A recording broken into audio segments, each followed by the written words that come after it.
cycle de partage de webinaires qui sont proposés par le groupe Tijari Ofabon, précisément au marché des entreprises, avec son partenaire Equity BPI France, à qui j'adresse mes vifs remerciements pour tout l'accompagnement et le soutien.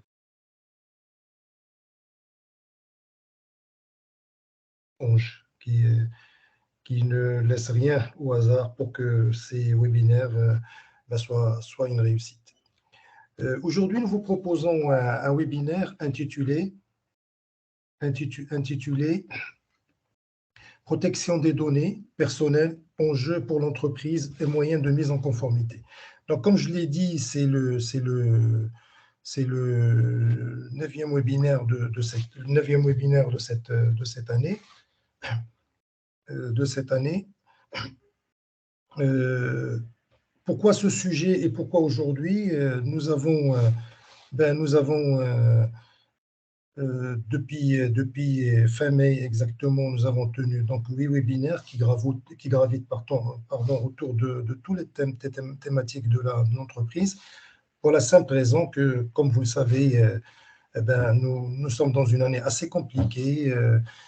Au sortir du Covid, tout le monde espérait une relance et malheureusement, on est rentré dans une nouvelle zone de turbulence marquée par cette augmentation des prix à l'international, ces perturbations et ce niveau de l'inflation qui pose beaucoup de problèmes et au niveau du pouvoir d'achat, au niveau des gouvernants, avec une année qui est quasiment une année plate. Et les entreprises dans tout ça, donc, ils sont en mode projet parce que il y a beaucoup de sujets, il y a beaucoup de contraintes et beaucoup d'échéances qui se profilent, notamment le fameux sujet de taxe à l'Union européenne à l'entrée qui, dans les premières applications, entrera en vigueur à partir de début 2023 au niveau de la décarbonation, de la transition écologique et énergétique, au niveau de l'ESG, au niveau des supply chains, du digital. Donc, il y a beaucoup de sujets, la RSE, pour ne citer que ces sujets sur lesquels les entreprises ont pris plein pied et ils sont quasiment en cours de livraison en ce moment. Le sujet que nous vous proposons aujourd'hui, c'est un sujet qui est central parce que tout simplement, nous sommes rentrés depuis quelques années déjà dans un monde, je dirais, pluriel et partenarial, où la data est devenue quelque chose de culturel à travers les réseaux sociaux, à travers tout ce que nous faisons. L'info est devenue plus disponible, donc plus accessible, et la protection des données personnelles et partenariales, comme ce que j'ai dit, est devenue un axe majeur pour les entreprises. Par exemple, un achat en ligne, un sondage, une inscription à un événement, et plus bien évidemment encore, sont des exemples où la donnée est collectée.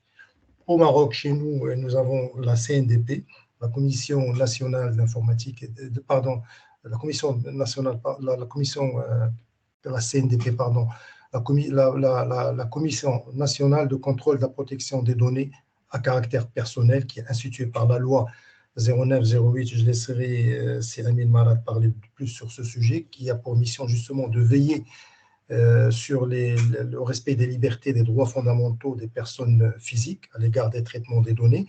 C'est l'équivalent de la CNIL. Estelle, qui nous fait le plaisir d'être parmi nous aujourd'hui, parlera plus de ce sujet.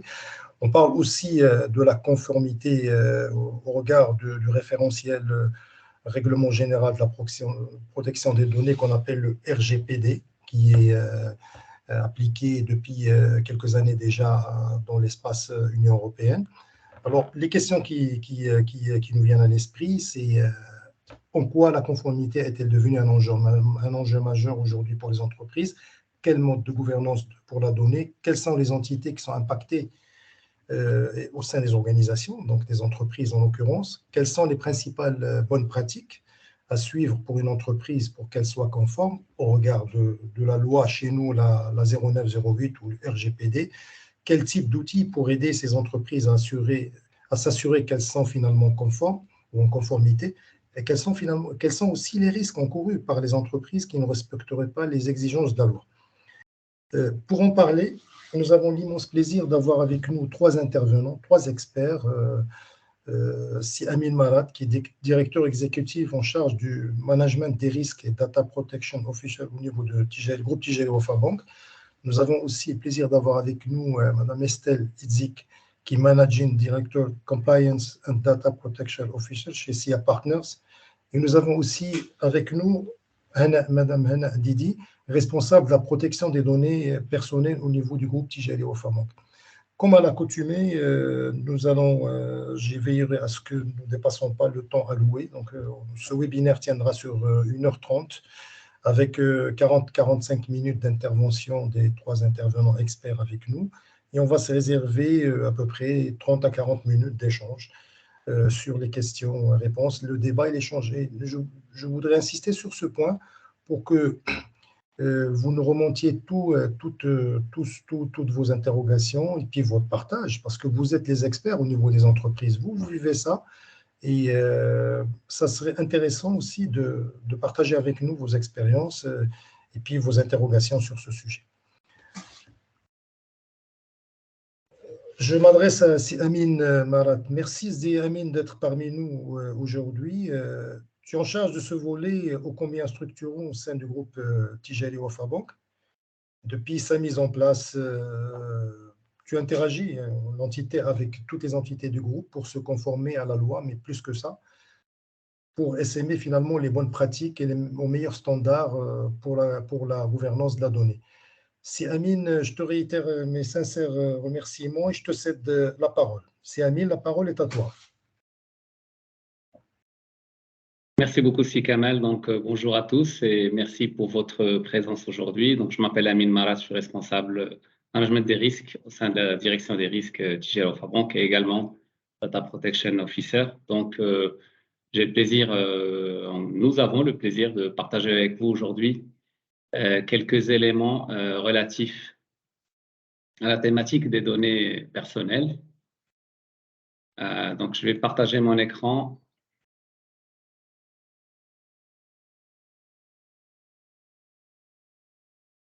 Et Kamal, si tu peux me confirmer que on voit bien. Oui, c'est bon, on voit. Oui, c'est parfait. Parfait. Merci. Donc voilà, donc nous souhaitons partager avec vous quelques éléments relatifs donc, à cette thématique de données personnelles. Donc nous avons en fait,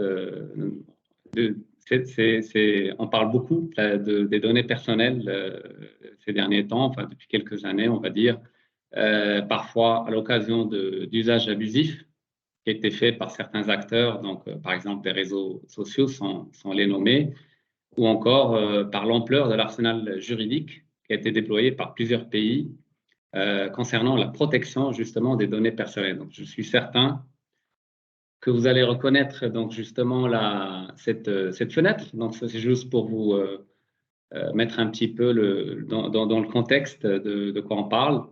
Donc, cette boîte de dialogue, donc le dialog box qui apparaît souvent quand on installe une application mobile ou autre.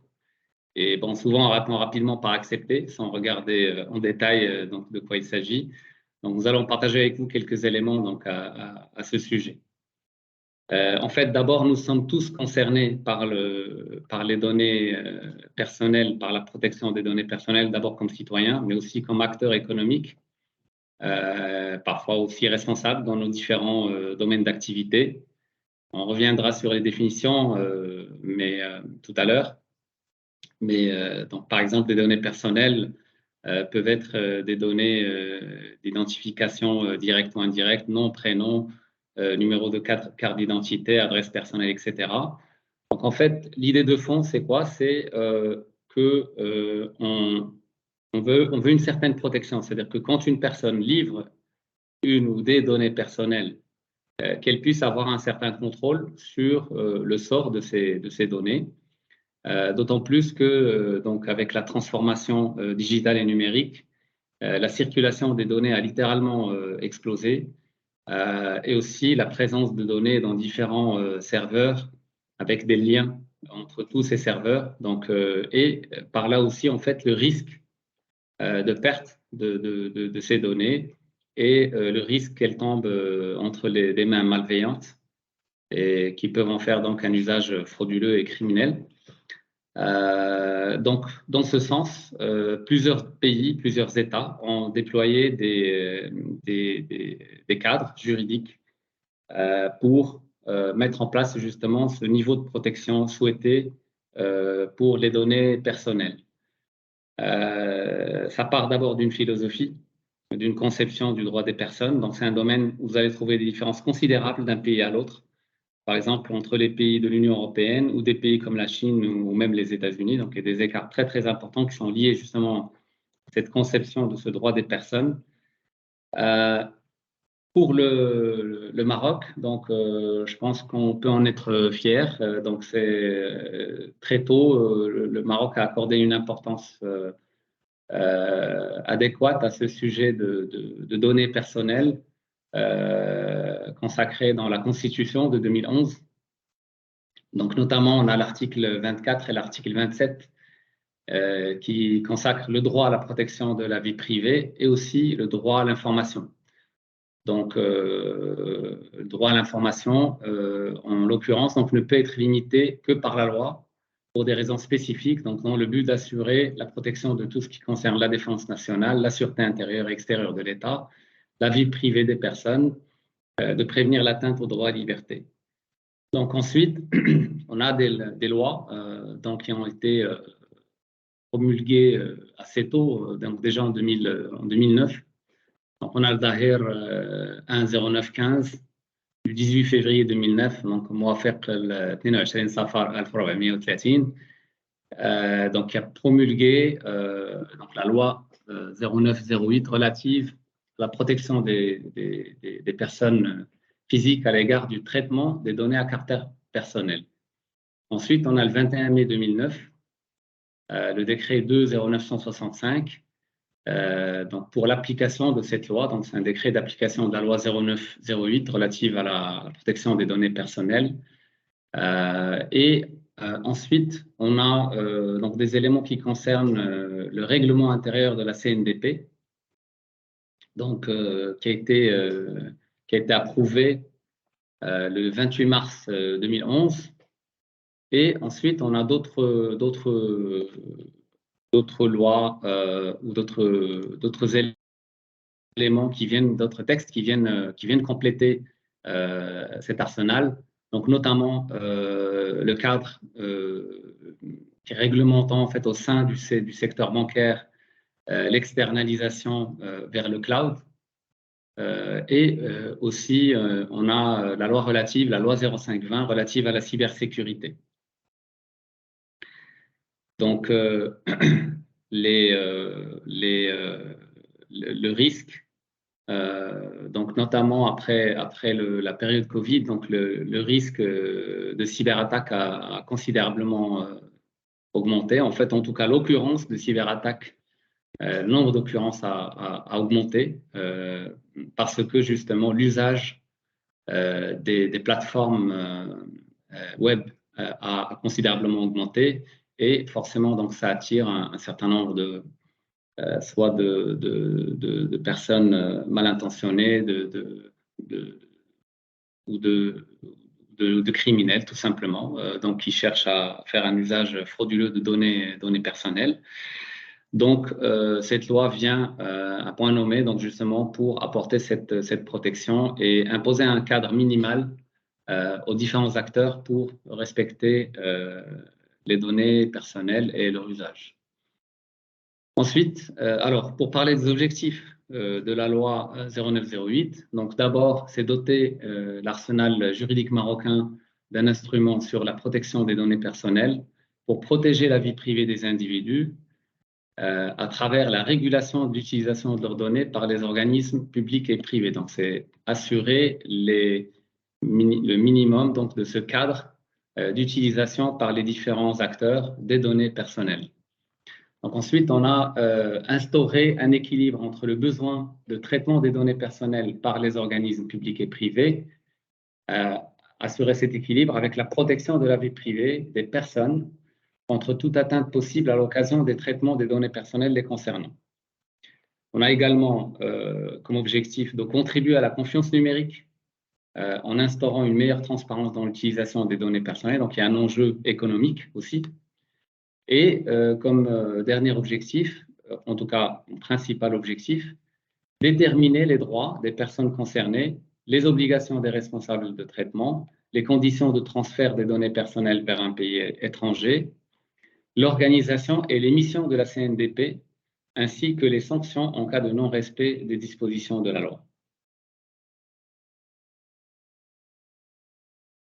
Donc, on fait un petit zoom donc, sur la composition et les missions donc de la CNDP, donc de cette commission nationale chargée donc, de suivre cette thématique de protection des données à caractère personnel.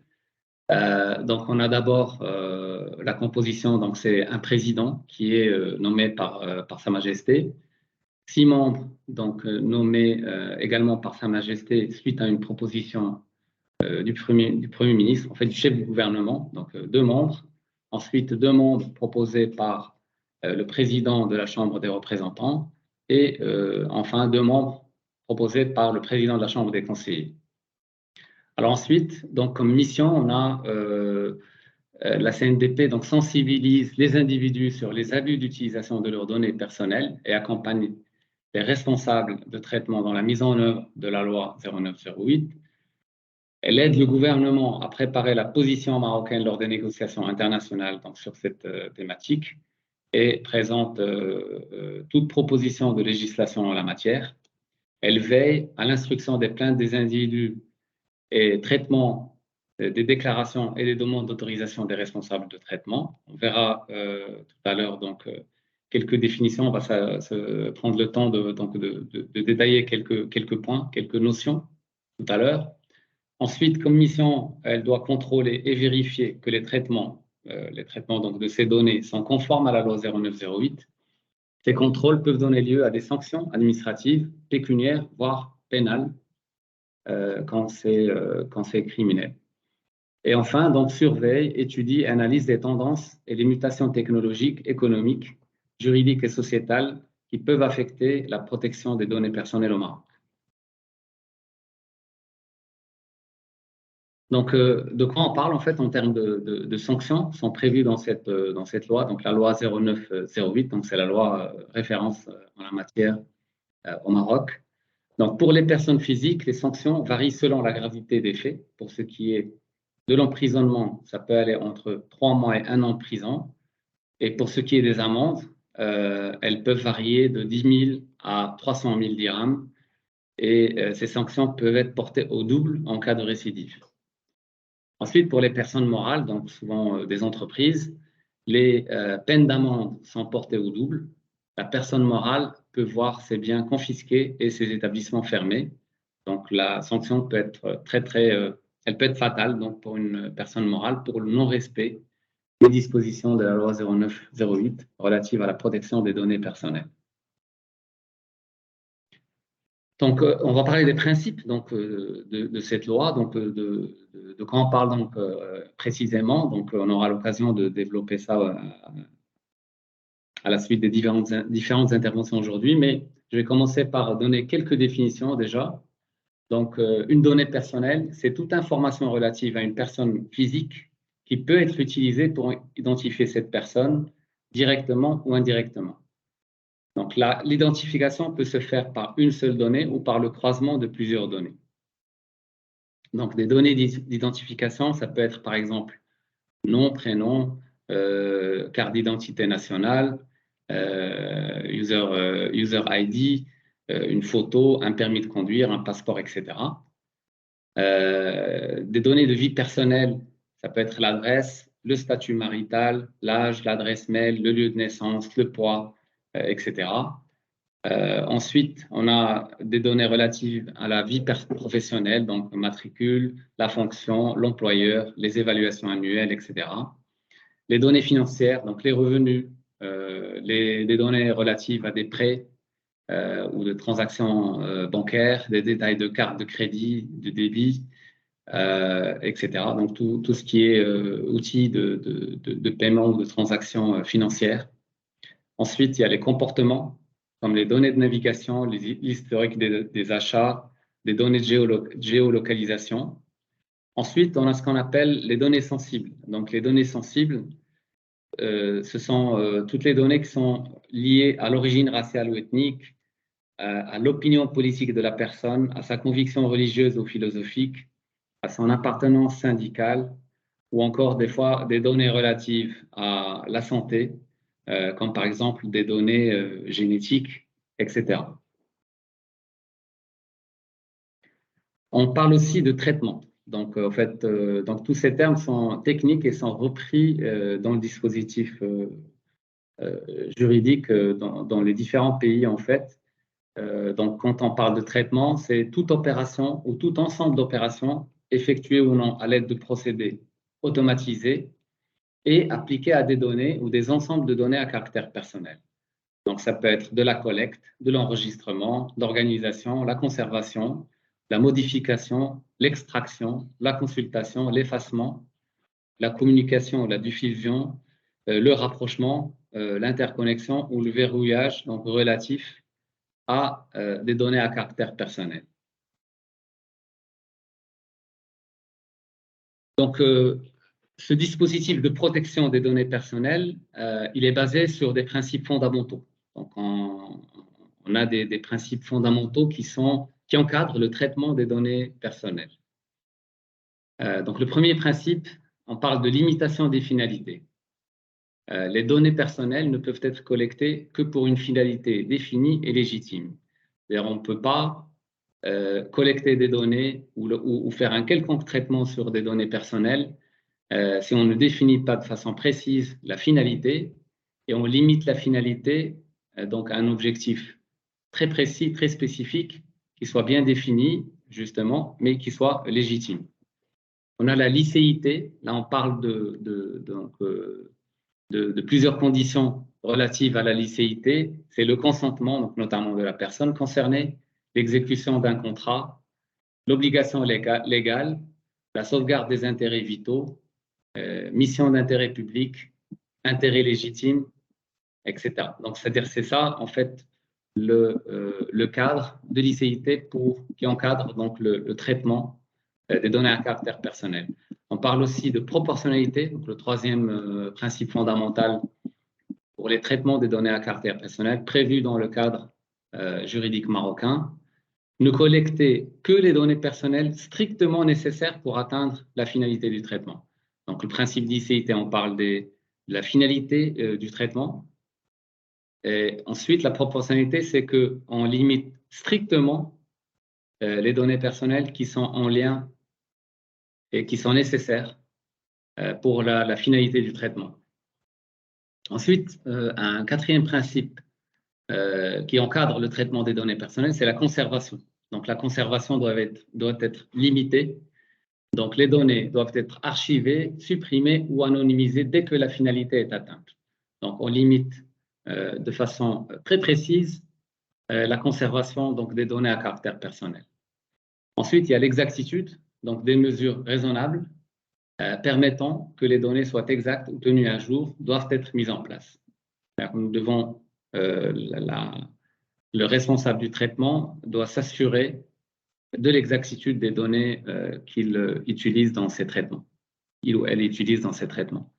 Donc ensuite, enfin, donc, comme dernier principe fondamental, on a la sécurité des données. Donc des mesures de sécurité techniques et organisationnelles doivent être adaptées au niveau de sensibilité des données et risques qui pèsent sur les personnes en cas d'incident. Donc, l'utilisation des données à caractère personnel nous impose des conditions minimales en termes de technique, en termes de système d'information, en termes d'organisation, pour assurer la sécurité de ces données. Et cette sécurité, ce niveau de sécurité doit être en lien avec le niveau de sensibilité des données et au niveau des risques que peut avoir en fait n'importe quel incident relatif donc à des données, à ces données personnelles, parce que toutes les données personnelles sont au même niveau de risque en termes d'impact que cela peut avoir sur les personnes concernées. Ensuite, donc, un petit rappel donc, des droits des personnes. Donc, la loi, donc, elle consacre le droit des personnes Et donc, ces droits, on peut en citer ici donc les principaux droits, donc ils sont au nombre de 4. D'abord, il y a l'information. Donc, on doit informer les personnes concernées, notamment de la raison de la collecte des données les concernant, ensuite de la nature du traitement qui sera fait de leurs données et des modalités d'exercice de leurs droits, notamment le droit à l'information. Ensuite, il y a l'accès. Il faut permettre aux personnes concernées de vérifier si les données les concernant, en fait, et d'en obtenir une copie. Donc, si les données sont correctes, et d'en obtenir une copie. Ensuite, il y a la rectification. Donc, ça permet aux personnes concernées de corriger des données inexactes les concernant, ou bien de les compléter. Donc, adresse, son numéro d'appartement, etc. Donc, ça va permettre de compléter quand la donnée est inutilisable ou jugée inutilisable ou jugée non correcte par la personne concernée. Enfin, il y a l'opposition, donc le droit à l'opposition. Donc, ça permet de s'opposer à tout moment au traitement de ces données collectées sur la base du consentement ou de l'intérêt légitime. Donc, ce sont ces 4 droits qui sont consacrés par ce cadre juridique. Et en fait, ces droits sont assez universels. On les retrouve dans les différentes juridictions en termes de protection des droits, en termes de protection des données personnelles.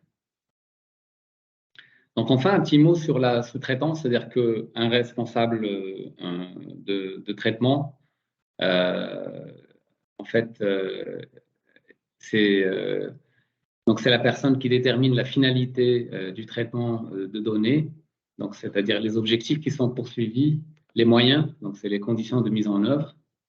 Et le sous-traitant, donc c'est la partie ultime qui traite les données personnelles pour le compte et sur instruction d'un autre organisme.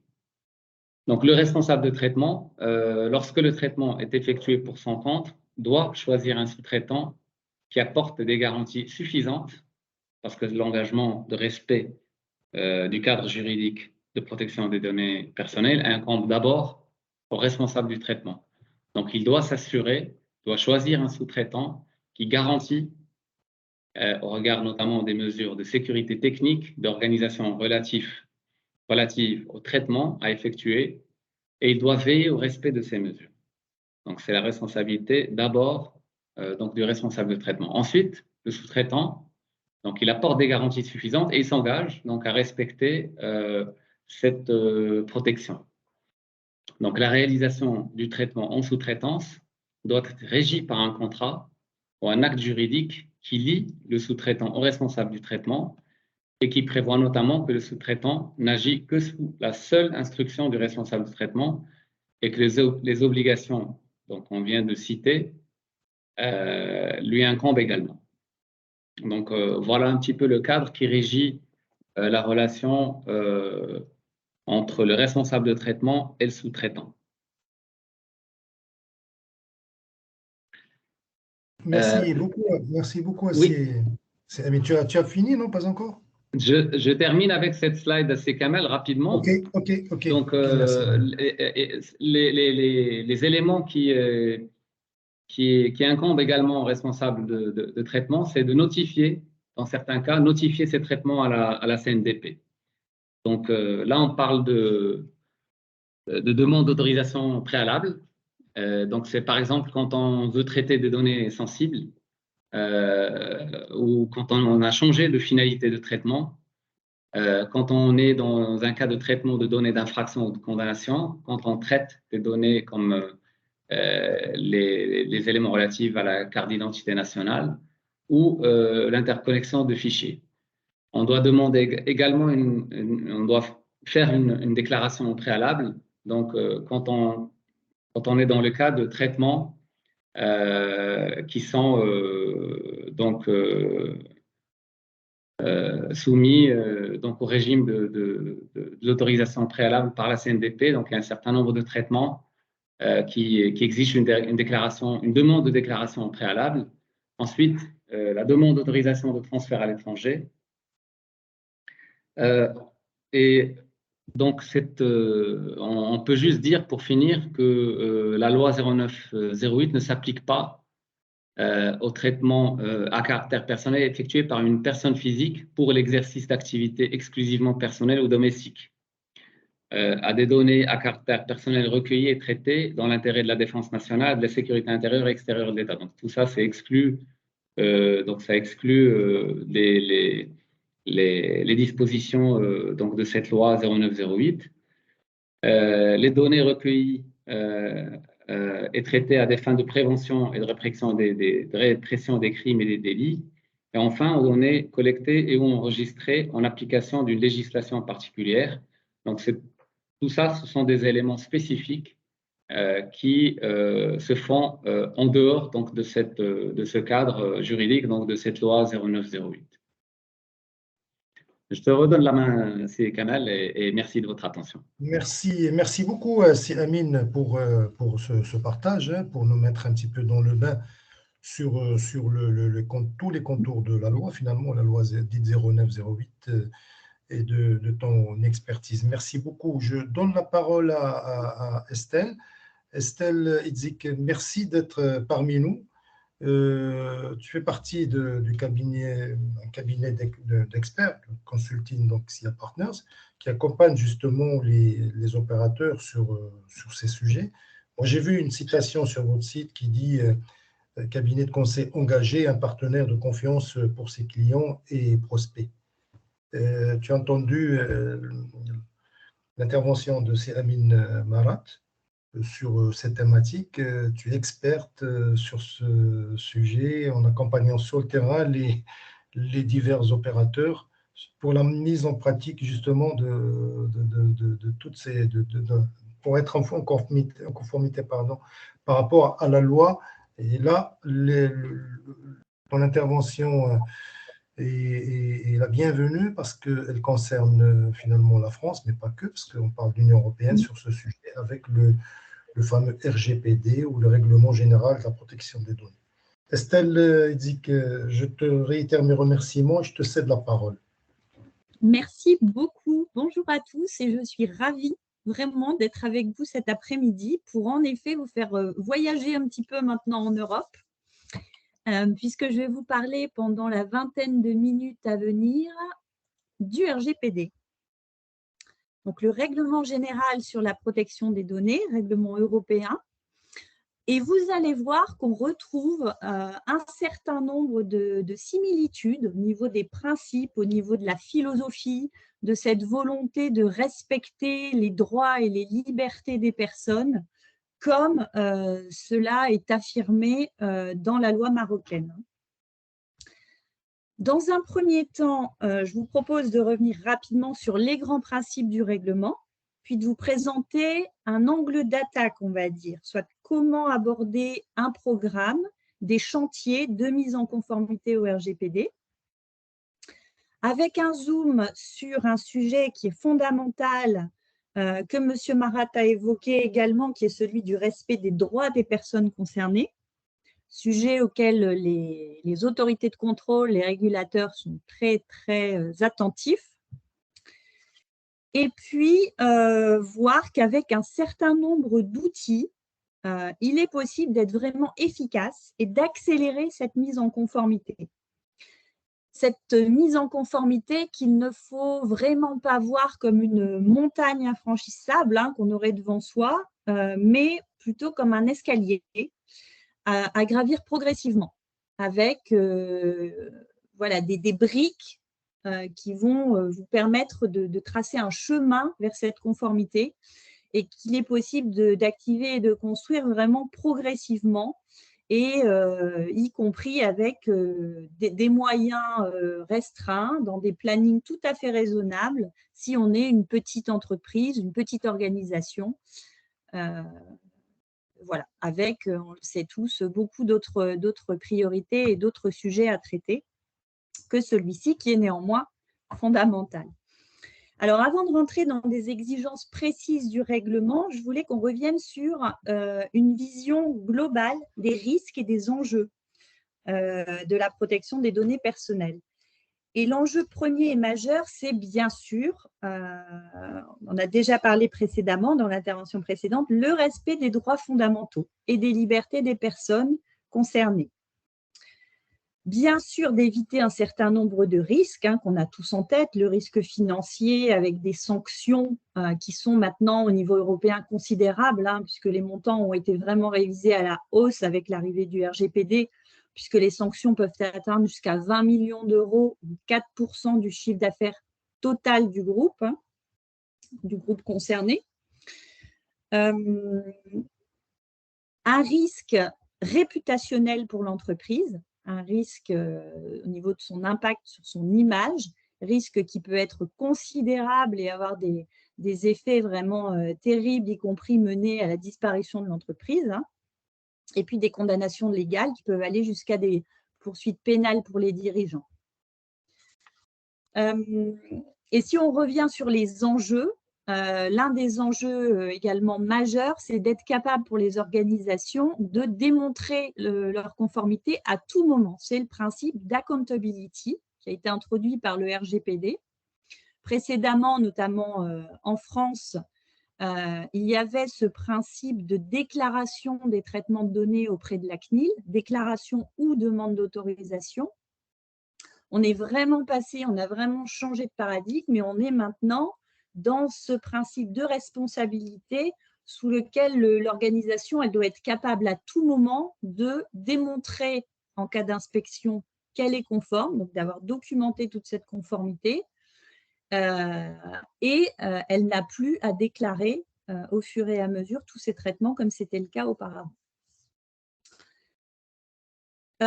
Éviter les risques et les impacts financiers, bien sûr, mais celui sur lequel je voudrais vraiment insister, c'est le dernier de cette liste des enjeux, c'est l'amélioration de l'offre commerciale pour une entreprise et la réponse aux attentes de ses clients. Il faut vraiment faire de la protection des données personnelles un atout, un avantage concurrentiel pour l'entreprise, pour les organisations. La sensibilité du grand public, des personnes sur le sujet, elle a considérablement augmenté ces dernières années. Excusez-moi, Estelle. Oui. Je me permets juste de vous interrompre. Je crois qu'on ne voit pas votre présentation. Je ne sais pas si vous l'avez projetée à l'écran. Ou si... Oui. Ah, ouais, parce que du coup, le public ne voit pas votre présentation. C'est vrai qu'on ne l'en voyait pas. Ah mince! Oui, il fallait non, il n'y a pas de problème. Sans... Alors, attendez, je reprends, je réactive. Yes. Je recommence.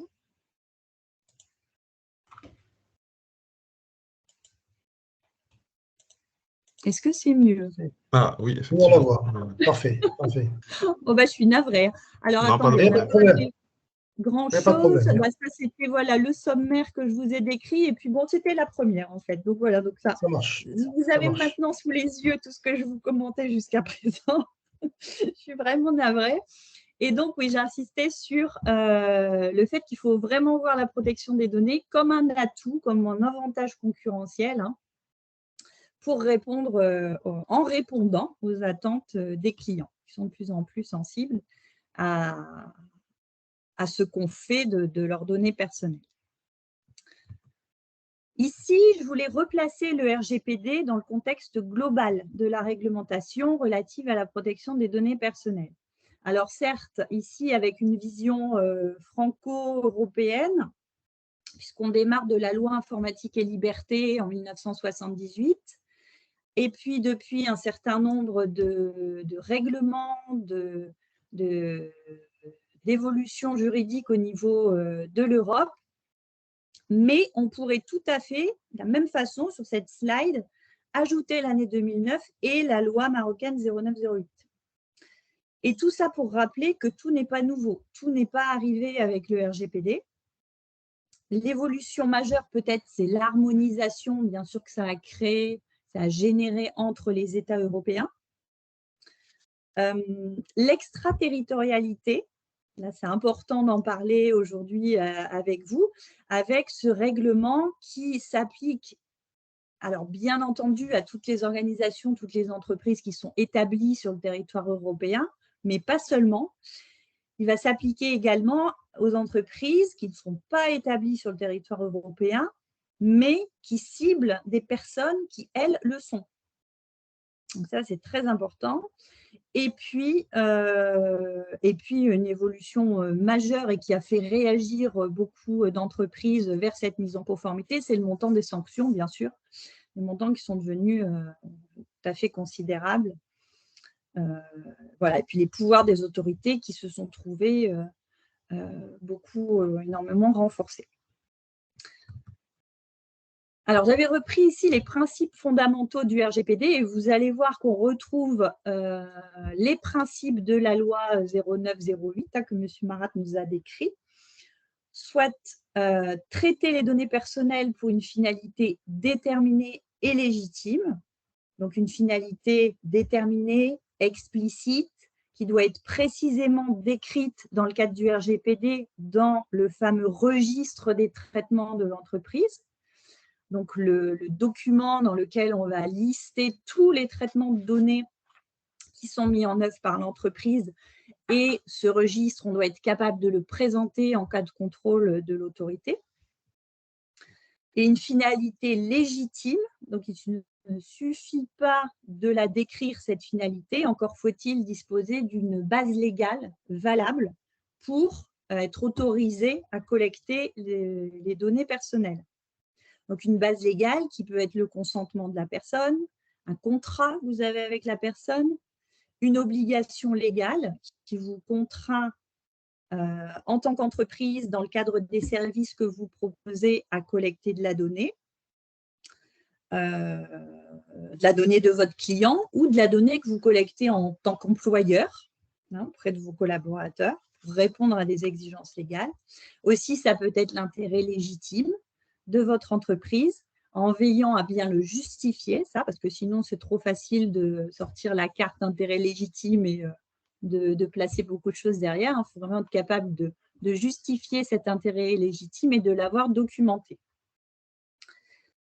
Le second principe, également présent dans la loi 0908, c'est le principe de minimisation. Donc, on a le droit de collecter que les données personnelles strictement nécessaires pour atteindre la finalité qu'on a définie. Donc, on ne va pas collecter des données au cas où, en se disant que peut-être un jour on en aura besoin, non. Le troisième grand principe, je l'évoquais en introduction, c'est ce fameux respect des droits des personnes. On y reviendra, c'est un point essentiel et qui est particulièrement contrôlé par les autorités de protection des données. Le quatrième, la limitation de la durée de conservation. On ne peut pas conserver des données personnelles indéfiniment. Par finalité de traitement, on est obligé de définir une durée de conservation. Et non seulement de la définir, mais de l'appliquer et de la mettre en œuvre, notamment dans les systèmes d'information. Ce n'est pas la partie la plus aisée. Et enfin, le cinquième grand principe, la sécurité. Aussi bien assurer la sécurité des données par la sécurité physique, bien sûr, des locaux de l'entreprise, mais aussi la sécurité des systèmes d'information. Et au sein de ces systèmes, la confidentialité des données, puisque toutes les fonctions de l'entreprise, par exemple, n'ont pas la légitimité d'accéder à toutes les données personnelles des clients, par exemple. Mais ça, c'est vrai au-delà des données personnelles pour toute l'information de l'entreprise. Ici, c'est un résumé qui reprend les grands principes évoqués sous une autre présentation, on va dire. Donc, la transparence, ce devoir d'informer de manière transparente les personnes. Le respect des droits des personnes, donc de répondre précisément et de manière complète aux demandes que les personnes concernées vont formuler à l'entreprise. Le principe de responsabilité, donc ça j'en parlais un peu précédemment, le responsable de traitement doit être capable de démontrer qu'il est en conformité avec les règles, donc il doit avoir un dossier de conformité et être en mesure de le présenter à tout moment au régulateur. Et puis, l'importance réaffirmée par le RGPD du consentement de la personne, consentement qui doit être libre et éclairé. Voilà pour les grands principes. Et j'ai rappelé ici ce que j'évoquais précédemment, à savoir que le champ d'application du RGPD, il est plus étendu qu'auparavant, où on avait des lois nationales, puisque, en effet, le RGPD va s'appliquer également à des entreprises qui ne sont pas établies en Europe, mais qui ciblent des personnes qui le sont. Rapidement ici, vous rappelez, mais également M. Marat l'a évoqué, qu'il y a différents types, différents niveaux de criticité dans les données personnelles, avec les plus critiques qui sont les données définies comme sensibles par le RGPD dans son article 9. Donc, par exemple, les données relatives à la santé, l'appartenance syndicale, etc. Donc là encore, pas mal de similitudes avec la loi marocaine. Et par principe, le RGPD nous dit qu'il est interdit de traiter les données sensibles, sauf dans un certain nombre de cas qu'il définit bien précisément, et notamment avec le consentement de la personne. Voilà sur cette première partie des grands principes. On va passer maintenant à des aspects plus concrets. J'évoquais précédemment l'escalier à gravir progressivement, mais alors comment, par où commencer quand on voit toutes ces obligations, tous ces sujets devant soi, on peut être un peu perdu et ne pas savoir trop par quel bout prendre le sujet.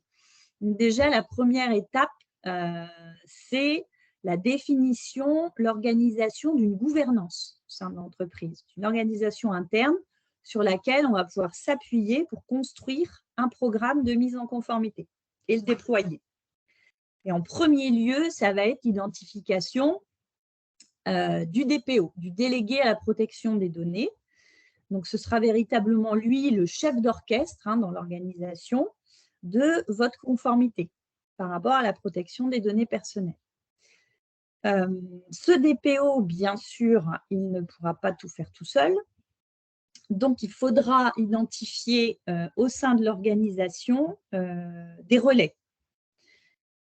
Que ce soit des relais au niveau d'entité, éventuellement, si on est dans le cadre d'un groupe, et puis des référents métiers sur lesquels le DPO et ses relais vont pouvoir s'appuyer pour, je dirais, prêcher la bonne parole au sein des équipes métiers et puis déployer les processus qui auront été définis, déployer ces processus dans les différentes équipes, dans les différents départements, comme par exemple au sein d'un département RH, où on a beaucoup de sujets de données personnelles, bien sûr, le marketing, évidemment, quand on va cibler des gens, des prospects dans des campagnes de prospection, etc. Donc, une gouvernance. Donc là, des questions que vous pouvez vous poser, bien sûr. Est-ce que vous, dans votre organisation, vous avez mis en place un système de gouvernance d'ores et déjà? Est-ce que vous avez identifié des référents métiers? Comment? Est-ce qu'ils sont efficaces? Comment vous animez régulièrement ces groupes, etc. Ensuite, il faudra construire ce qu'on peut qualifier de premier set documentaire, avec en premier lieu, j'en parlais déjà un peu tout à l'heure, ce fameux registre des traitements qui nous est imposé par le RGPD. Et c'est véritablement le socle, la colonne vertébrale de la documentation de votre conformité, puisque ce registre doit recenser l'ensemble des traitements mis en œuvre au sein de l'organisation, en précisant la finalité de ces traitements, les données qui sont traitées, les catégories de personnes qui sont concernées, les durées de conservation, l'identification des éventuels sous-traitants avec qui vous allez partager certaines données dans le cadre des services que vous leur confiez, etc., etc. L'identification des flux transfrontaliers également. Deuxième document fondamental et prioritaire, votre politique de traitement des données personnelles, qui va vraiment décrire votre dispositif de protection des données, votre organisation, votre gouvernance, vos procédures, etc. Et vos procédures, le point 3, ça va être tout ce qui va permettre d'organiser concrètement la mise en œuvre de votre conformité dans l'organisation. Par exemple, votre procédure de ce qu'on appelle le privacy by design, c'est-à-dire comment vous allez organiser vos équipes, vos départements pour garantir que tout traitement de données personnelles mis en œuvre respecte les principes qu'on a vus précédemment, le principe de minimisation, la sécurité s'il s'agit d'un nouveau projet digital, les processus RH, est-ce que toutes les règles, toutes les exigences sont bien respectées, les campagnes marketing, etc., etc. Également une procédure qui va décrire comment vous gérez les demandes d'exercice de droit des personnes. Quel est le canal de réception, qui dans l'organisation va traiter ces demandes, sous quel délai, etc. Autre paquet de documents très importants, les notices d'information. Parler du respect des droits des personnes, mais c'est aussi, on a une obligation d'informer de manière claire et complète les personnes sur ce qui est fait, donc expliquer à vos clients, à vos collaborateurs, ce que vous faites avec leurs données personnelles. Et donc, quelques questions à vous poser. Est-ce que vous avez défini ce premier paquet documentaire et surtout, je dirais, parce qu'il ne suffit pas d'avoir défini les documents, encore faut-il qu'ils soient diffusés, qu'ils soient connus dans l'organisation, est-ce qu'ils sont diffusés? Donc, voilà pour les chantiers prioritaires. Je revenais ici, je tenais à faire un zoom très rapide sur les différents droits des personnes, mais on va retrouver exactement les mêmes droits que ce qui est affirmé dans la loi 0908 qui a été précédemment présentée. Donc, je vais passer très rapidement. C'est juste pour dire que ce qu'on constate dans le quotidien, on va dire, des organisations, ce qui est le plus fréquent, c'est le droit d'accès des personnes qui vont demander à l'entreprise quelles sont toutes les données que vous détenez me concernant. Le droit de rectification, bon, en général, ça va plutôt être traité ça par les services clients, hein, puisqu'il va s'agir de modifier une adresse ou que sais-je. Le droit à la suppression des données pour, par exemple, un ancien client qui ne l'est plus et qui voudrait qu'on supprime toutes ces données. Voilà, les demandes qu'on retrouve le plus fréquemment. Et en face de ces droits des personnes, bien évidemment, pour l'entreprise, il y a un certain nombre d'obligations qu'on a déjà pu évoquer. Donc, l'entreprise qui doit informer les personnes concernées. Voilà, donc avoir des notices d'information, les communiquer et puis permettre aux personnes d'avoir des moyens en fait, d'exercer ces droits. Donc, que ce soit par la mise à disposition d'un formulaire via un site internet ou bien de coordonnées de contact comme une adresse générique, DPO, le nom de l'entreprise, etc. Et puis avoir mis en place un processus dans l'entreprise pour traiter ces demandes et y répondre. Comme je le disais en introduction, pour vous aider à gravir ces marches, que vous soyez encore en bas de l'escalier ou à un niveau intermédiaire, des professionnels comme SIA Partners peuvent vous faire bénéficier d'accélérateurs. La loi informatique et liberté précédemment et surtout le RGPD depuis son entrée en vigueur en 2018. Ça fait donc maintenant quelques années que tout cela s'est mis en place. Donc, on bénéficie, on a un recul aujourd'hui qui nous permet de disposer d'outils, de templates, de procédures, d'exemples de registres, etc., de clauses types à intégrer à vos contrats avec vos sous-traitants pour vraiment aller plus vite et ne pas réinventer la roue.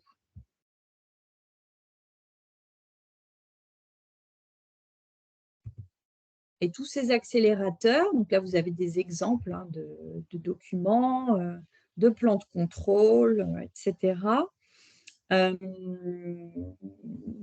nous permettent de déployer, je dirais, ces premières briques de conformité dans des délais tout à fait raisonnables et avec des ressources, en fait, tout à fait raisonnables également.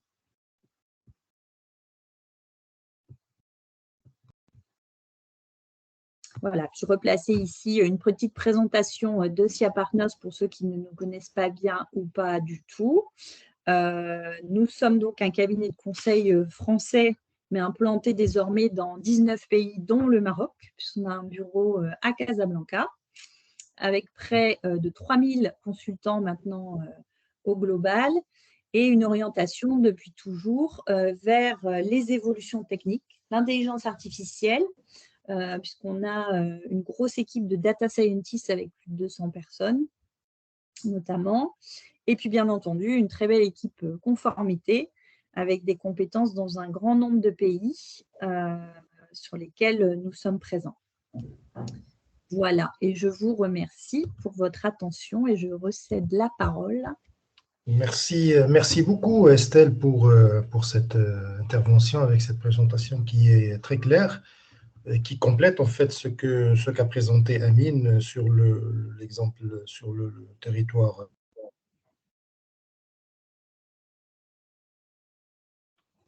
mondialement connu qui est SIA Partners avec toute l'expertise. Merci beaucoup. On reviendra auprès de toi avec Amine après l'intervention de Hannah. Hannah, bonjour.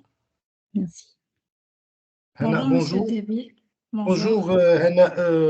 Tu as vu un petit peu la jonction avec ce qu'a dit Amine, donc pour planter un peu le décor de ce que nous faisons, de cette loi et tout ça, avec l'intervention d'Estelle qui a parlé de DPO, de tout ça.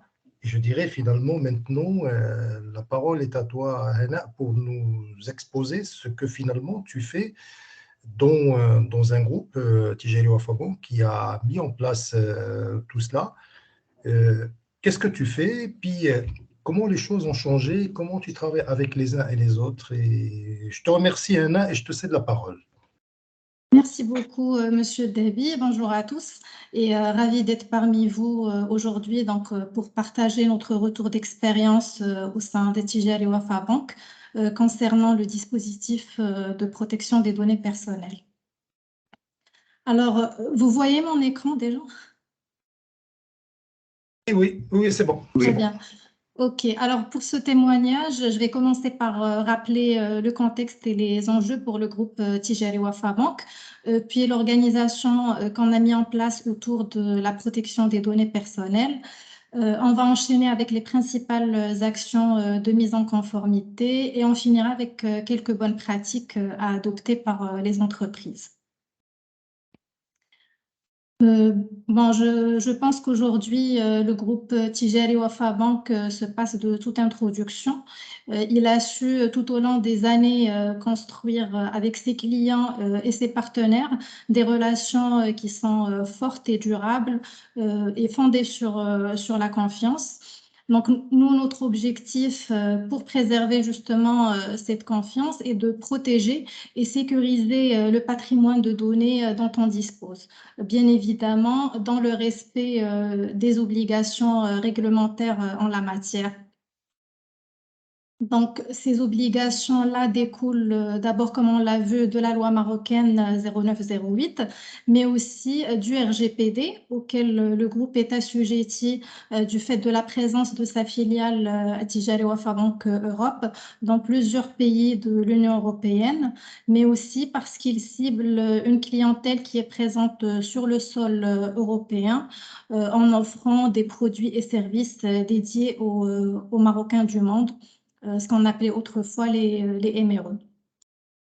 Donc, le groupe a tout intérêt à se conformer à ces lois et réglementations pour plusieurs raisons. D'abord, et le plus important, c'est de prévenir le risque réputationnel qui pourrait porter préjudice au groupe en cas de manquement.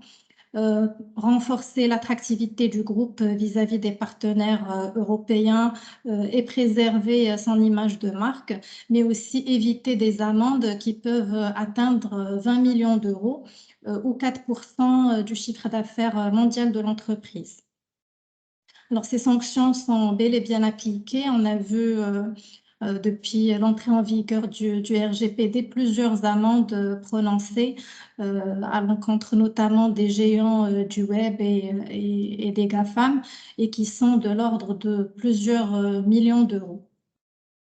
Donc, l'impact financier en cas de manquement peut être très important, hein, c'est indéniable, mais au-delà du fait d'éviter ces sanctions, cette mise en conformité peut présenter un avantage concurrentiel pour les entreprises et en l'occurrence pour le groupe Attijari Wafa Bank qui a depuis quelques années une stratégie orientée vers le digital et il a pour ambition de devenir une banque data-driven et donc la mise en place de la gouvernance de la data et de la protection, une gouvernance de la protection des données personnelles en particulier prend tout son sens.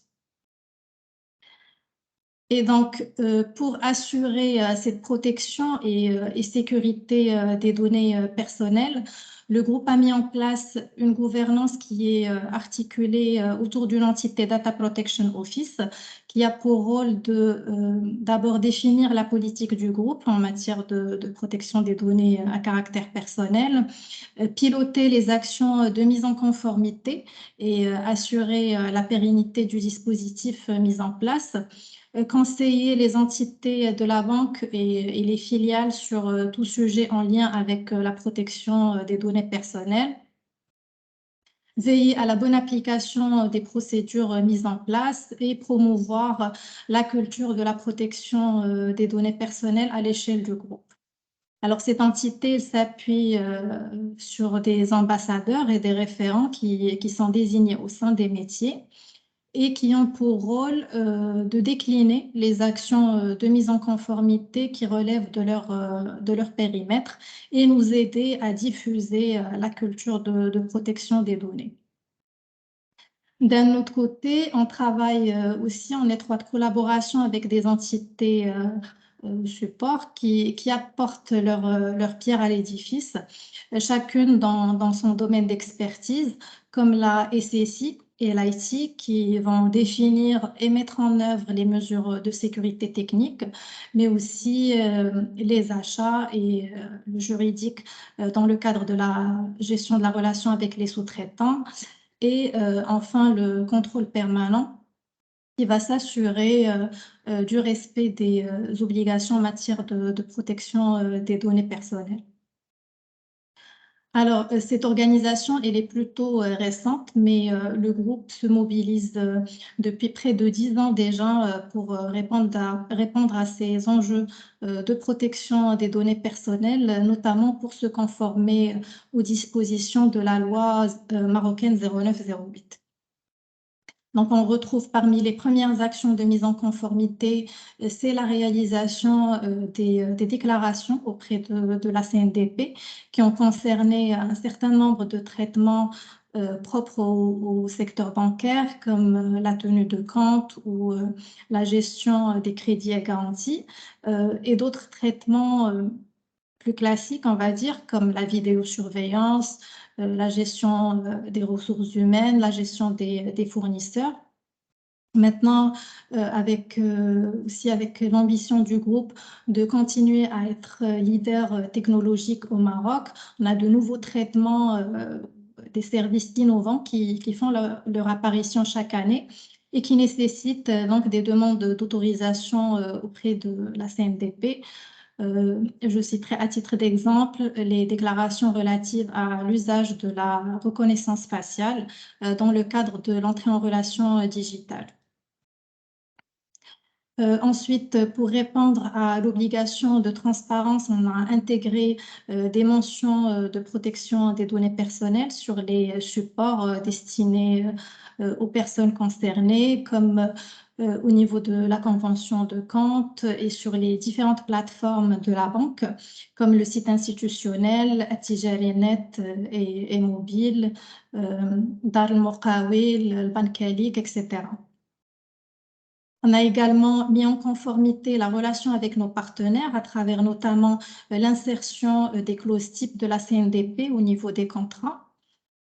On mène régulièrement des actions de sensibilisation en interne des collaborateurs sur la protection des données.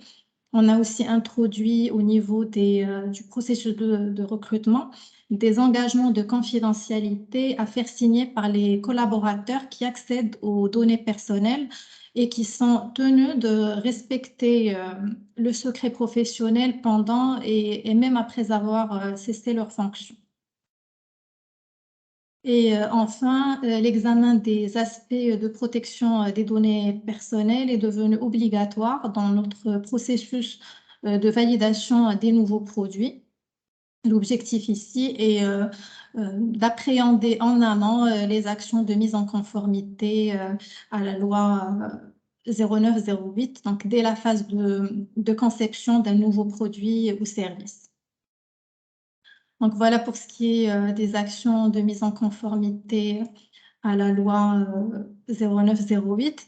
Alors, avec l'entrée en vigueur du RGPD, le groupe a réaffirmé encore une fois son engagement d'être un acteur de confiance dans le traitement des données de ses clients et prospects.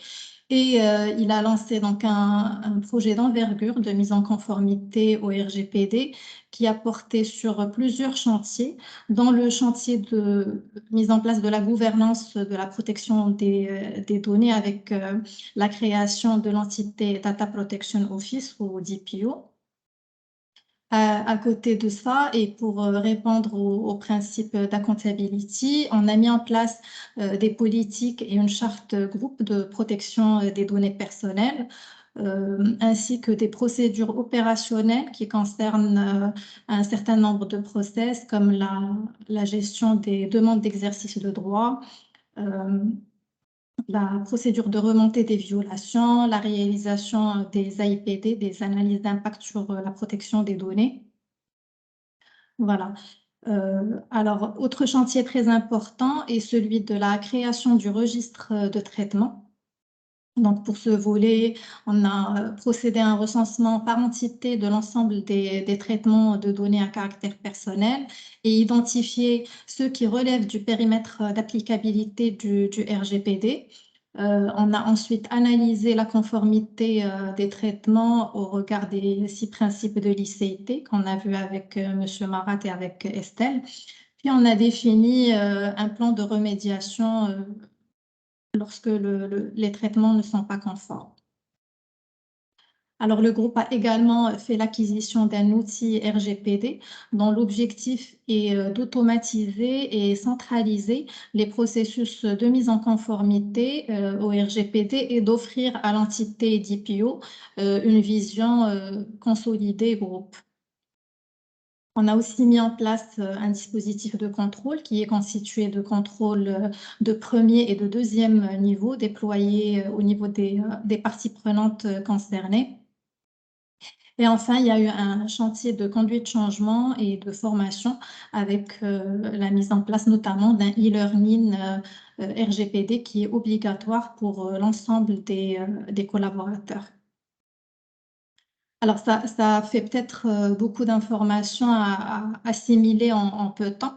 Donc, pour ne pas vous décourager, comme on est conscient que vu la dimension du groupe, la mise en conformité peut être plus complexe que pour une petite ou moyenne entreprise, une PME.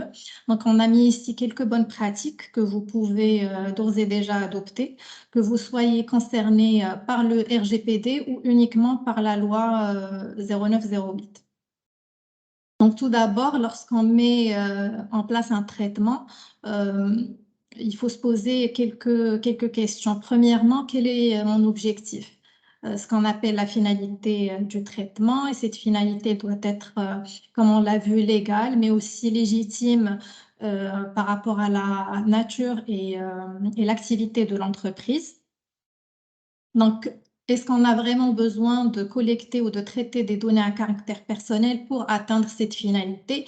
Si ce n'est pas nécessaire, alors il faut opter pour l'anonymisation pour éviter de traiter des données à caractère personnel. Alors, dans le cas où des données sont indispensables pour atteindre cette finalité, comme dans le cadre de la gestion de la clientèle ou du recrutement, par exemple, on doit alors chercher à limiter au strict minimum les données collectées, la liste des personnes habilitées à y accéder et la durée de conservation des données. Donc, tous ces éléments-là doivent être pertinents par rapport à la finalité. Donc, on revient toujours à la finalité. Alors ensuite, vous devez être transparent vis-à-vis des personnes concernées et les informer de la manière avec laquelle leurs données sont utilisées, voire dans certains cas recueillir leur consentement. Alors cette information, elle peut être intégrée soit dans les formulaires de collecte de données, ou si vous avez un site internet, vous pouvez y intégrer une politique de confidentialité. Par exemple, pour les salariés, vous pouvez intégrer ces mentions au niveau du contrat de travail. Et enfin, quatrième bonne pratique, il faudrait mettre en place les mesures de sécurité adéquates qui pourraient être soit d'ordre physique, comme le fait d'installer des alarmes anti-intrusion, de vérifier qui a accès aux locaux, le fait de fermer les bureaux ou les armoires à clé. On pourrait également mettre en place des mesures logiques comme la sécurisation des postes de travail, le fait d'exiger des mots de passe robustes, utiliser des antivirus, ou encore le chiffrement des données ou la journalisation des accès. Et bien sûr, ces mesures doivent être adaptées à la sensibilité des données et aux risques qui pourraient peser sur les personnes en cas d'incident ou de fuite de leurs données. Donc, pour récapituler, définir la finalité et si on a besoin de traiter des données personnelles, si c'est le cas, alors il faut chercher à limiter les données collectées, les personnes y accédant et la durée de conservation. 3, informer les personnes concernées de la manière avec laquelle leurs données sont traitées. Et 4, mettre en place les mesures de sécurité adéquates en fonction de la sensibilité des données. Voilà, donc c'est quelques bons réflexes plus ou moins simples à adopter qui ne vont pas nécessiter forcément des investissements ou des moyens colossaux. Donc voilà ce que je voulais partager avec vous. J'espère que c'était assez clair. C'est très très clair. Merci beaucoup, Anna. Merci. Merci. Amine, si tu peux activer ta caméra avec Estelle et Anna, on va passer un échange sur des questions, sur un retour. Amine? Oui, je suis. Merci avec Amine, vous. merci Estelle, merci Merci Anna à tous. pour vos partages. Donc, on a vu le cadre général, le contexte chez nous, au regard de versus RGPD avec Estelle, mais qui est quand même RGPD. Moi, j'ai parfaitement compris que c'est un concept qui est largement adopté chez nous aussi. Et donc, il couvre aussi, parce que pour la simple raison que le groupe est un groupe panafricain, un groupe qui a des ramifications un peu partout, et donc il est dans les meilleurs standards, c'est quelque chose de normal. Moi, première question, Amine, il y a deux ou trois questions, je les poserai, je vous laisserai le soin de répondre. Sur ce RGPD, justement, on a vu qu'il peut aussi être appliqué en dehors de l'Union européenne, et que les sanctions peuvent tomber sur des entreprises qui sont en dehors de l'Union africaine, de l'Union européenne, pardon. Est-ce que, par exemple, une entreprise marocaine, est-ce qu'elle peut être aussi sanctionnée en étant au Maroc? Est-ce qu'elle peut être sanctionnée? Ça, c'est la première question. Deuxième question, tout à l'heure, dans ton intervention, Amine, tu as parlé de tout ce qui est accord préalable au niveau avec la CNDP. Comment se fait cet échange avec la CNDP? Est-ce que par quel moyen? Est-ce qu'il y a il y a un correspondant? Comment on se fait? Parce que j'imagine que tout le traitement qui se fait, ou c'est des choses, il y a beaucoup de traitements de données qui se fait au niveau de groupe Tijali Wafa Bank, comment il se fait? Puis une dernière question, tu as aussi parlé tout à l'heure et tu as bien précisé le cas des sous-traitants, des consultants, quand la banque, par exemple, doit partager des informations, à quel niveau, tout ça. Moi-même, j'ai été témoin d'un sujet sur lequel il y a eu pas mal de sujets, de retours sur ce qu'on va donner, tout ça. Est-ce que moi, par exemple, le groupe Tijali Wafa Bank reste engagé, ou alors c'est le sous-traitant qui prend le relais quand il déclare qu'il est en conformité? Ça, c'est les trois questions. Au niveau d'Estelle, on a parfaitement compris. Maintenant, au niveau de l'entreprise, vous qui voyez les entreprises, qui voyez ses prospects, ses clients, vous commencez par quoi finalement quand vous faites un cadrage? Pour voir la maturité des process, l'IT, la gouvernance, vous commencez par quoi? La donnée, le traitement, l'environnement de l'entreprise d'une manière générale. Quel est le coût pour une entreprise? Tu as déjà effleuré le sujet tout à l'heure, Estelle. Une PME peut se poser des questions. Tu as parlé du délai. Quel est peut-être le délai aussi qui tourne autour de ça? Et puis, une question aussi importante aussi. Est-ce que aussi c'est une question de volonté du board? Quand on réussit cette transformation, quand on veut essaimer le concept de RGPD au niveau d'une entreprise, est-ce que le mindset ou la gouvernance au niveau hiérarchique est déterminante chez vous? Et puis une autre question aussi, une dernière question, deux questions à un.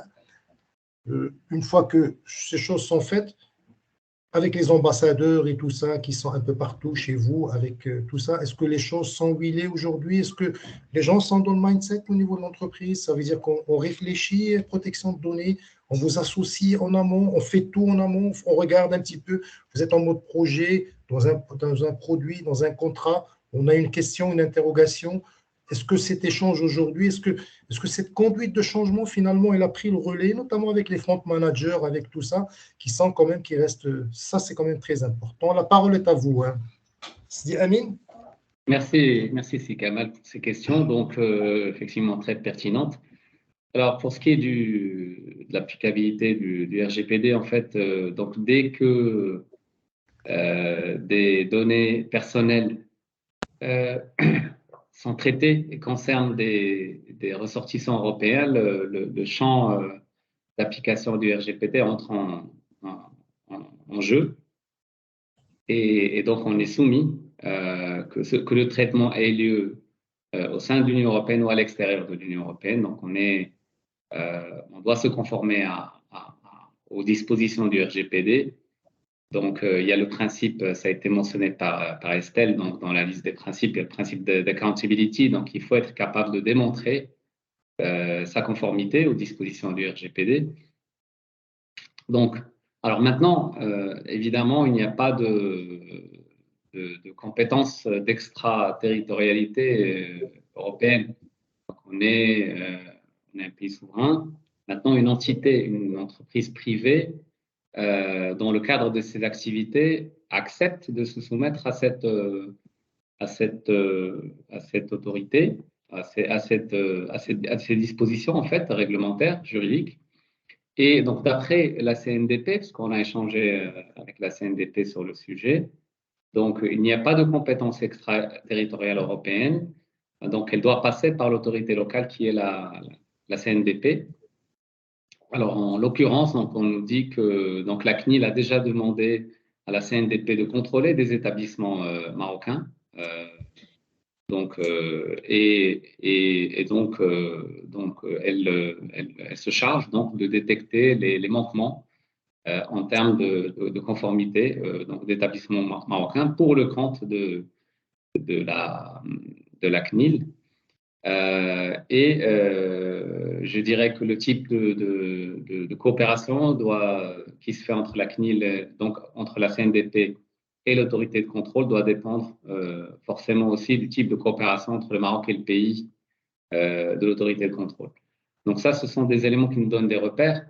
Donc au fur et à mesure, je pense que ce dispositif est en train de maturer, de mûrir. La CNDP, tu posais aussi la question comment est-ce qu'on interagit avec la CNDP. Donc, on a des points de contact, on échange avec eux par mail quand il le faut, c'est par courrier. Et donc, il y a on a des vis-à-vis au niveau de la CNDP qui répondent à nos demandes, ou que ce soit formelles ou demandes d'information. La CNDP est très volontaire pour promouvoir justement cette culture de protection des données personnelles. Donc, pour l'instant, ils sont très, très volontaires pour ça, et donc ils répondent aux demandes des entreprises marocaines, en tout cas des tiers concernés. Pour cette question de sous-traitance, et je terminerai aussi avec une remarque plus générale. Donc, c'est une question de sous-traitance. Bon, c'est le responsable des traitements qui assume la responsabilité ultime de se conformer à la loi. Donc, le sous-traitant, c'est lui qui doit s'assurer que le sous-traitant respecte justement et a un cadre et présente des garanties suffisantes pour respecter les dispositions légales concernant la protection des données personnelles. Maintenant, en fait, je pense que c'est les entreprises, notamment les entreprises marocaines et nos amis qui nous suivent aujourd'hui. Ce qui est important, c'est qu'il faut le voir au-delà du fait que ce soit une contrainte réglementaire comme un avantage compétitif. Je pense que Anna l'a mentionné tout à l'heure. Donc, on peut justement être sous-traitant et gagner des contrats parce qu'on est conforme, parce qu'on présente des garanties. D'une part, donc il y a un argument, on va dire une motivation commerciale, et il y a aussi une motivation compétitive en termes de technologie, parce que si on met en place une gouvernance des données qui est efficace, en particulier qui respecte justement ces dispositions-là en termes de sécurité, en termes d'exactitude des données, on a un avantage compétitif, et là cette fois-ci technique, technologique, par rapport à d'autres qui n'ont pas cette préoccupation. Donc on a vraiment un double avantage. Donc, sans parler du fait qu'on se protège donc, contre les sanctions et qu'on peut perdre nos contrats, notamment en Europe. Donc, on a cet avantage qui nous donne, donc à la fois sur le plan technique et sur le plan réglementaire. Voilà. Pour rebondir sur ce que tu dis, une dernière chose qui me vient à l'esprit, au-delà de la loi, au-delà de ce qui est opposable, une entreprise a tout intérêt à gagner, parce que parfois même dans les contraintes, on a aussi des ébauches d'opportunités pour avoir une sorte de passeport vers l'excellence et puis d'instaurer une certaine confiance avec ses partenaires et tout ça. Ça veut dire que c'est peut-être plus une opportunité, et finalement, on le disait tout à l'heure pendant l'échange, une entreprise, une fois qu'elle se met dans le bain, ça y est, elle est en immersion, ce sont des concepts qui vont rentrer, et on est comme si on est dans une démarche qualité, dans la route de Deming. On revient plus en arrière. Ça veut dire qu'on est RGPD, on est 0908, ça y est, on est dans le concept.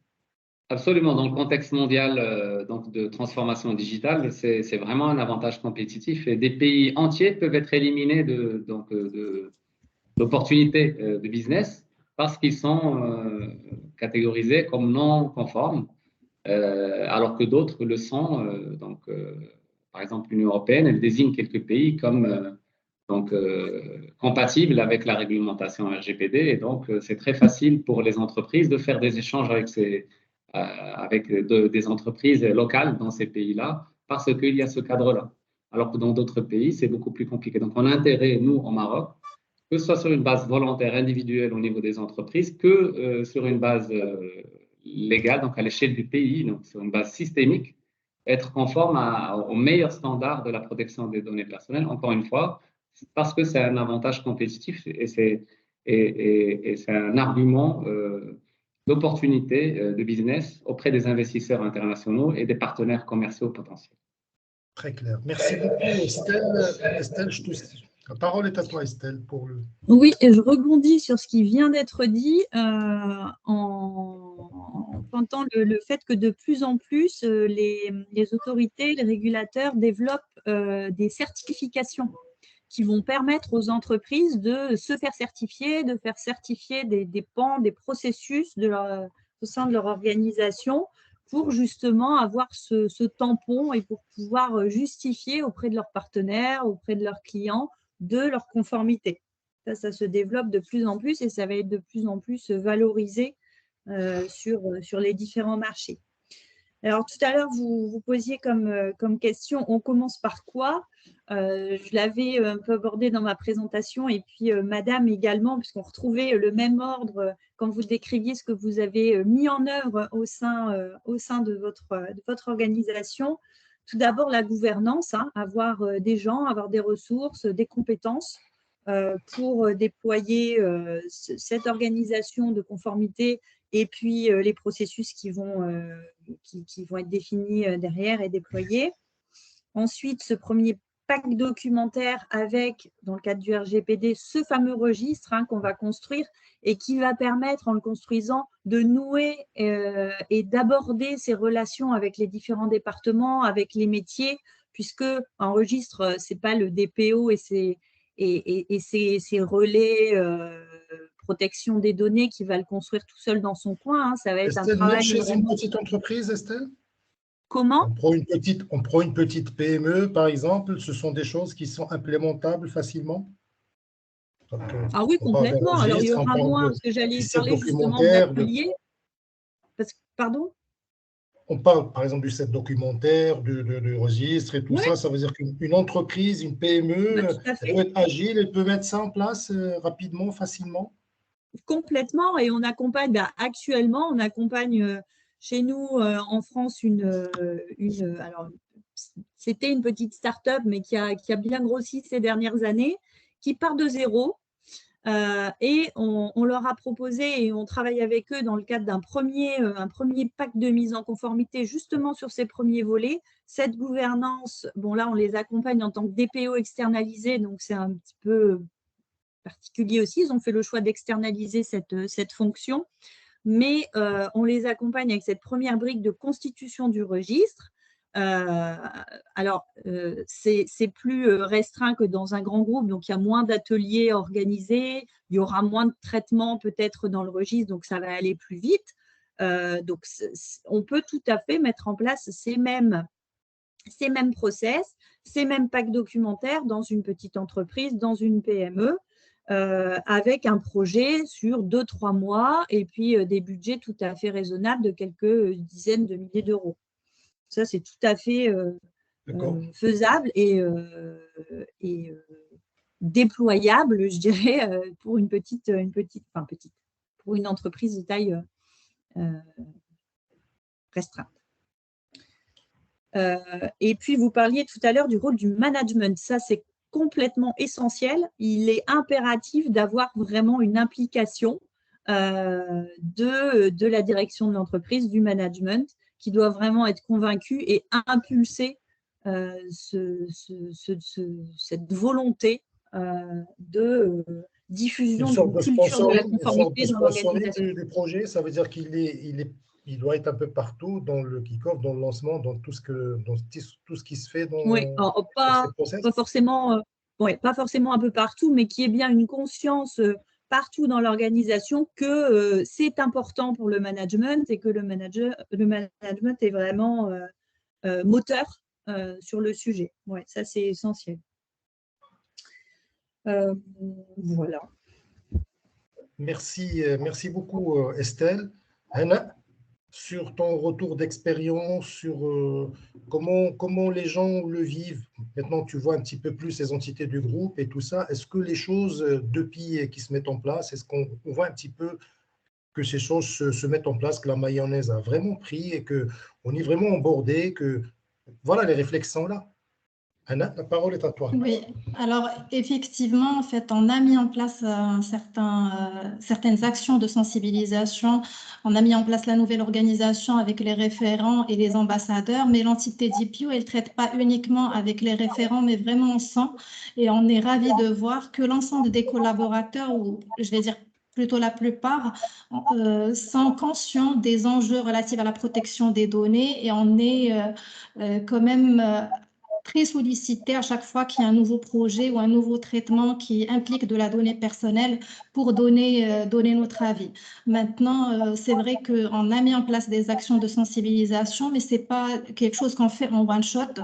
Vraiment, la culture, elle doit être pérennisée et on mène d'ailleurs régulièrement des actions de sensibilisation pour des entités spécifiques qui sont plus concernées que d'autres dans le traitement des données à caractère personnel, comme le data office ou le capital humain, voilà, et on continue en fait de mener ces actions de sensibilisation pour des entités en particulier. Mais aujourd'hui, on peut être assez ravi en fait du niveau de sensibilité des gens à ces enjeux de protection des données. Et voilà, il faut continuer nos actions.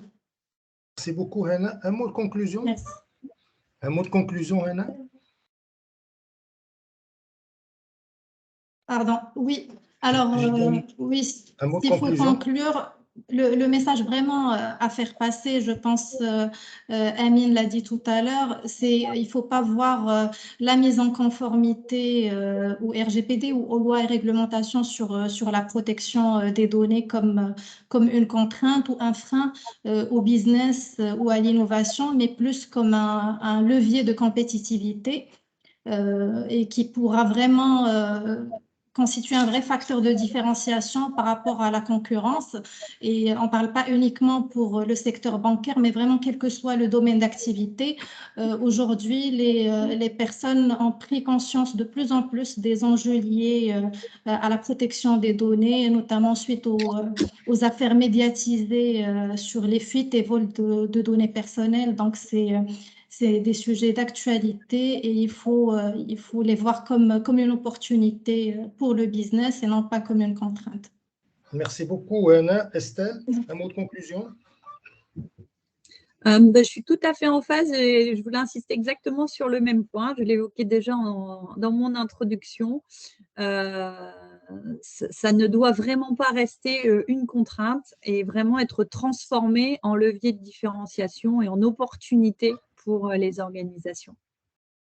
Et également aussi par rapport à la confiance de vos collaborateurs. Parce que ça concerne aussi bien les données de vos clients, de vos prospects, que les données de vos collaborateurs. Oui, donc, ça renforce aussi la confiance de vos équipes dans l'entreprise au sens large. Ouais. Merci beaucoup, Estelle. Amine, un mot de conclusion? Oui, alors, je ne peux être qu'aligné avec ce qui vient d'être dit. Ça me paraît être une belle conclusion. Donc, je rajouterais peut-être que c'est aussi un outil finalement d'efficacité. C'est mettre en place une gouvernance des données efficace. Donc, ça, c'est aussi un avantage technologique. Donc, un levier d'efficacité. Donc, il y a le levier de compétitivité commerciale et aussi le levier d'efficacité. Donc, ça permet d'améliorer vraiment les processus internes en termes de gouvernance des données. Donc c'est vraiment un gros avantage, en plus donc, de se conformer à la loi et d'éviter des sanctions. Donc, on gagne plusieurs avantages sur plusieurs plans. Voilà. Merci beaucoup Amine, merci beaucoup Estelle, merci beaucoup Anna d'avoir pris de votre temps et de partager avec nous votre expertise sur ce sujet qui est ô combien important et de rapprocher un petit peu à la communauté d'affaires et surtout notamment les PME qui sont souvent qui sont souvent à réaction mais pas à action. Et c'est un sujet qui est quand même important et comme vous l'avez si bien dit, un axe de développement pour les entreprises. Merci beaucoup et au prochain webinaire, Inch'Allah. Merci beaucoup. Merci Ange aussi. Merci à notre assistant, à ceux qui nous ont fait le plaisir d'être parmi nous. Merci. Merci beaucoup pour votre temps. Merci à tous. Au revoir. Au revoir. Au revoir.